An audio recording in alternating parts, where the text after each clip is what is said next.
Mga sir, magandang araw po at muli po ay dito naman tayo sa ating pag-iikot, chichik ng ating mga makina. At meron lang po ako dito nadaan ng makina na ipapakita ko sa inyo. Kasi kung yun yung masyadong papansinin, masasabi nyo na hindi siya masyadong importante sa operation namin, pero napakalaki po pala yung gamit niya sa aming operation. At nag-imbes po dito yung aming kumpanya para may patayo po ito o malagyan ito ng ganitong klase ng ng makinarya para po makatulong at mapabilis yung aming pag-alo ng mga ng aming mga bagay-bagay. Lalo tikit yung aming mga crates. So ito yung isang conveyor po ng crates. Kung titignan nyo, akala nyo walang masyadong kasi umiikot-ikot lang siya. Kung makikita nyo, umiikot-ikot siya. So dito yan nakasabit yung aming mga maruming crates. At doon sa kabila, nandun naman po yung mga maglilinis sa crates. So nakikita nyo doon sa kabilang side. So ganun ka-galante ang aming kumpanya, mga boss, mga sir.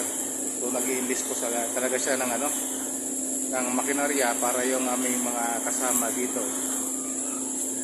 may mga naglilinis, lalo tikit sa crates, ay hindi masyadong mahirapan. Kasi kung ika-transport pa po ito ng mano-mano o ikakarga sa truck, ay napakahirap po at gagaholin kami sa oras. Hindi namin ma-attain yung mga kailangan sa aming production ng mga crates. So kaya nag-put up po yung aming kumpanya ng ganitong crates para mas mapabilis yung aming paghahakot at paglilinis sa mga crates, pagbabato ng crates na malinis para doon sa aming operation. So ito mga sir, so kung titingnan nyo parang lang siya, ganito lang. So ikot-ikot lang na ganyan, pero napakalaki po pala yung yung kanyang ginagampanan ng tungkulin para sa operation namin. Kaya mga boss, mga sir, at pinakita ko lang sa inyo kung gaano siya ka-importante sa operation namin.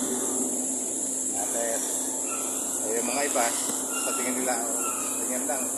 So, pero malaki po ang halaga ng ganitong investment sa makina, mga sir.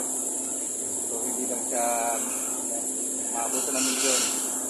So, ganyan nag-i-invest yung aming kumpanya para mas ma-efficient yung aming operation at naibigay namin ang pangangailangan ng aming kliyente. So yan mga boss, mga sir, nakita ko lang sa inyo at habang ako yung nandito nakita ko na ito. So ilang beses ko na itong dinanang pero hindi ko na pinapansin. So ngayon ko lang napagtanto yung kanyang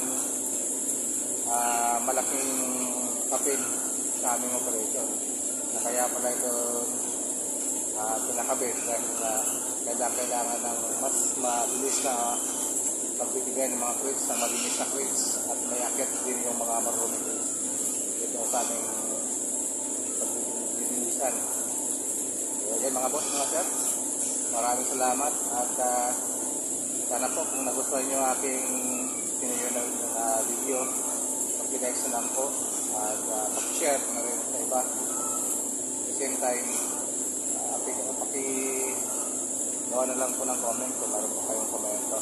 So yan mga sir, nakita ko lang sa inyo itong munting makina na to. So dito lang na iwasan na sa inyo na videoan ko kasi kala ko hindi masyado itong importante, pero napakalaki pala yung trabaho ginagampanan nito at malaki po yung tulong na ginagawa nito para sa operation namin. So hanggang dito po mga boss, mga sir, at magandang hapon, kapulilim na hapon.